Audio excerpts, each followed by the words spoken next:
Donc, je pense qu'on est bien content que ça se termine comme ça et je pense que ça vaut la peine d'adopter une nouvelle résolution. Ça nous permet d'aller chercher 7 500 $ qu'on aurait perdu autrement. On peut donc lire cette résolution, D'accord. ce projet de résolution. Alors, considérant que la municipalité a pris connaissance du guide relatif aux modalités de versement de la contribution gouvernementale dans le cadre du programme de la taxe sur l'essence et de la contribution du Québec pour les années 2014 à 2018, que la municipalité doit respecter les modalités de ce guide qui s'applique à elle pour recevoir la contribution gouvernementale qui lui a été confirmée dans une lettre du ministre des Affaires municipales et de l'occupation du territoire.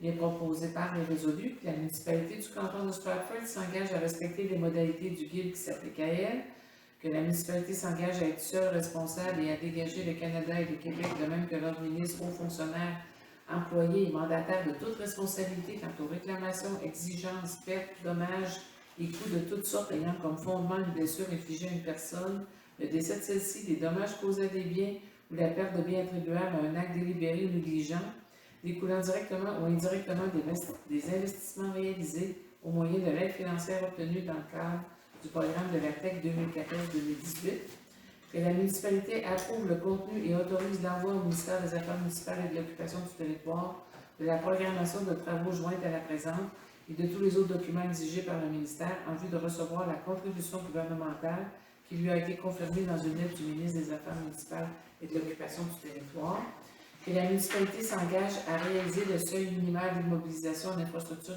municipale fixé à 28 $ par habitant par année, soit un total de 140 $ par habitant pour l'ensemble des 5 années du programme.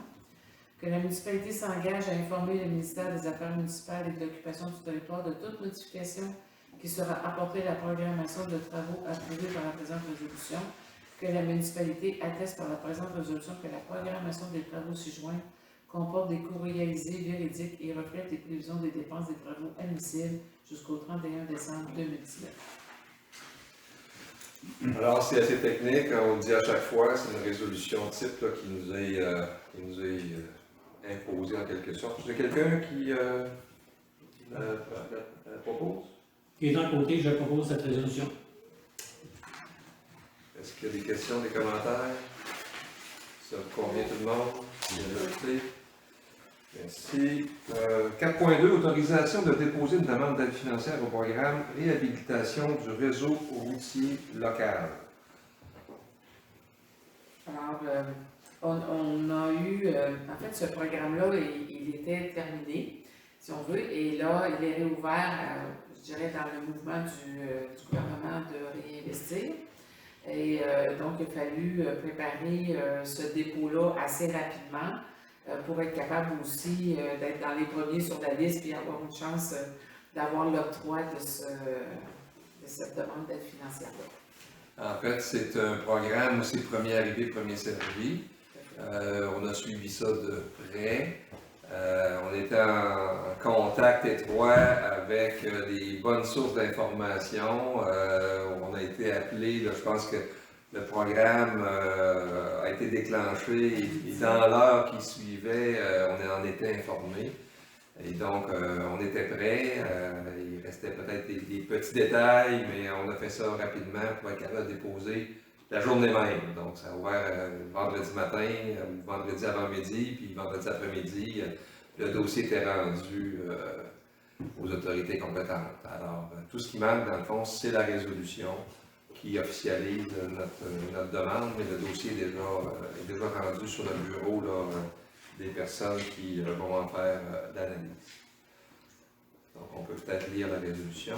Considérant que la municipalité du canton de Stratford a pris connaissance des modalités d'application du volet redressement des infrastructures routières locales du programme d'aide à la voirie locale, que les interventions visées dans la demande d'aide financière sont inscrites à l'intérieur d'un plan d'intervention pour lequel la MRC du Granit a obtenu un avis favorable du ministère des Transports, que la municipalité du canton de Stratford désire présenter une demande d'aide financière au ministère pour la réalisation de travaux admissibles dans le cadre du volet RIRL du PAVL, c'est les acronymes de ce qu'on a dit tantôt, que seuls les travaux réalisés après la date figurant sur la lettre d'annonce sont admissibles à l'aide financière, que la municipalité du canton de Stratford s'engage à obtenir le financement nécessaire à la réalisation de l'ensemble du projet, incluant l'apport du ministère, que la municipalité du canton de Stratford a choisi d'établir la source de calcul de l'aide financière selon l'option suivante, soit l'estimation détaillée du coût des travaux,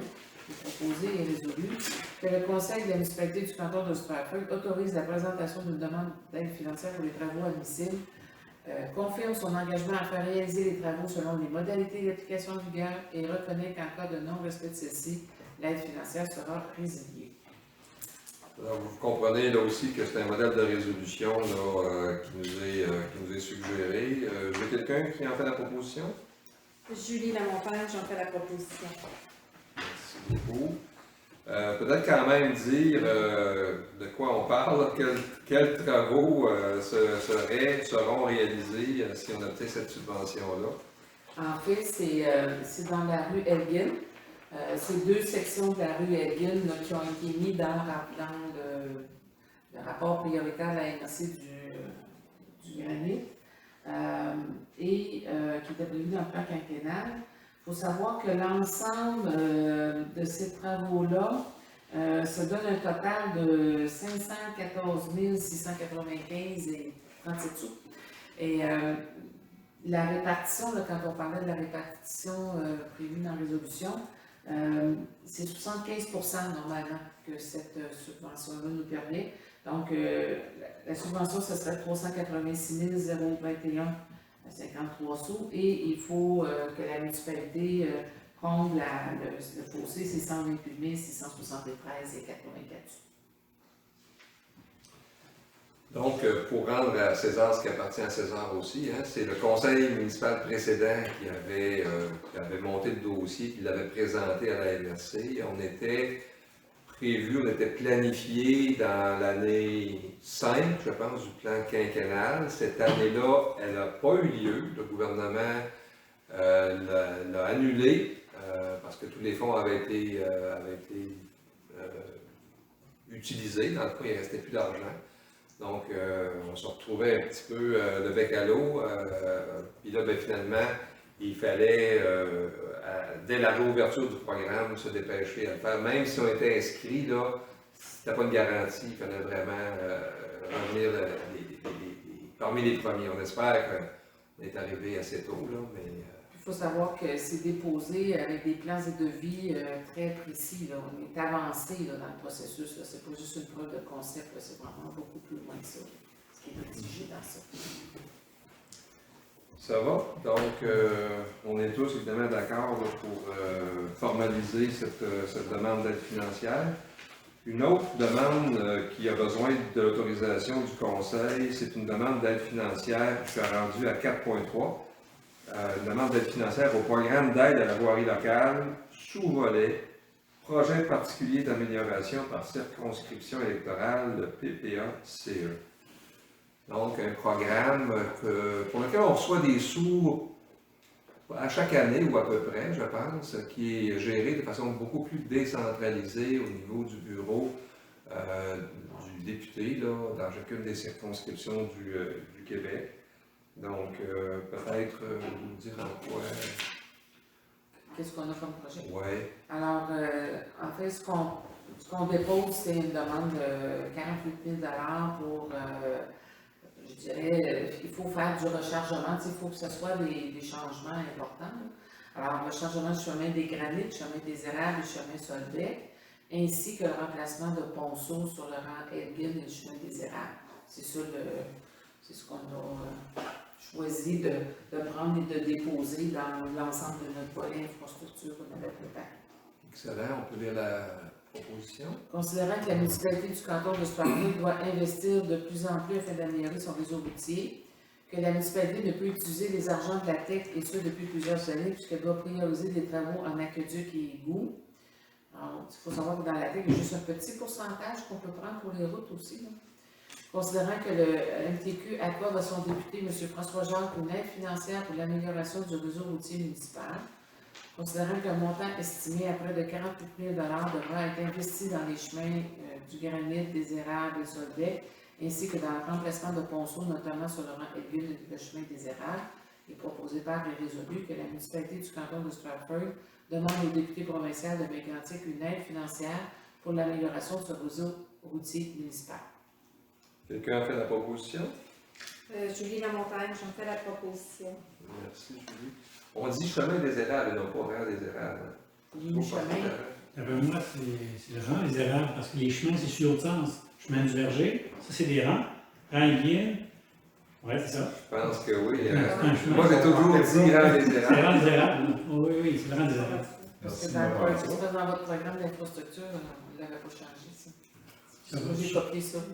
C'est vrai. Quand tu le déposes au document, Ok, ok. c'est juste ça, c'est pas grave. C'est bon. On peut s'en revenir vraiment à la même Donc, chemin des granites. Mais le chemin Solbec est dans le même sens que le chemin que le rang des Ouais, érables. c'est vrai, hein. C'est le chemin Solbec. T'as raison. En tout cas.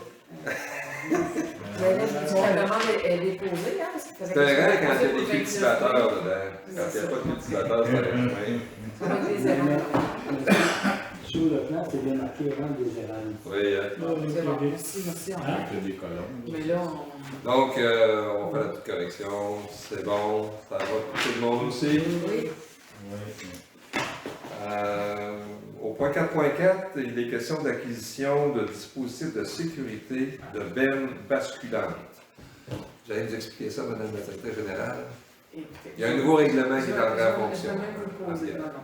Alors, c'est ça, il y a un nouveau règlement de sécurité routière qui est sorti à l'effet d'avoir des dispositifs quand la benne du camion est levée, qu'avant de repartir, il y a un sonore qui fait en sorte qu'on redescend la benne. Alors, c'est ça qui est le règlement qui est obligatoire. Donc, nos camions n'ont pas ça, donc il faut installer ça et on a jusqu'au 1er septembre 2020 pour le faire. Et on est allé chercher aussi les prix, alors vous en avez pour 1455 $ avant taxe. Bon. Donc, on peut Alors, lire vous voulez la résolution, considérant que le décret 408-2019 édictant le règlement sur les dispositifs de sécurité de bennes basculantes entre en vigueur le 1er septembre 2020, que 3 de nos camions nécessitent l'installation de ces dispositifs, considérant la soumission de JM Denis incorporé pour les avertisseurs de bennes levées proposés, il est résolu d'autoriser l'achat de 3 avertisseurs au montant de 1 455 $ avant taxe et de financer cette dépense à même le surplus accumulé. Qui en fait la proposition? Chacun, ça? Non, pour les 3. Pour les trois. Qui est en côté, j'en fais la proposition. Écoutez, je pense qu'on n'a pas le choix. De toute façon, c'est un règlement, c'est obligatoire. Mais en même temps, c'est important parce que ça peut arriver, une distraction, puis on part avec la benne encore en l'air, puis on peut avoir des sérieux problèmes. Il y a même des viaducs qui ont été détruits complètement avec des situations comme ça. Oui. C'est bon. 4.5, chemin des 40. On revient sur la question suite aux lettres que nous a adressées M.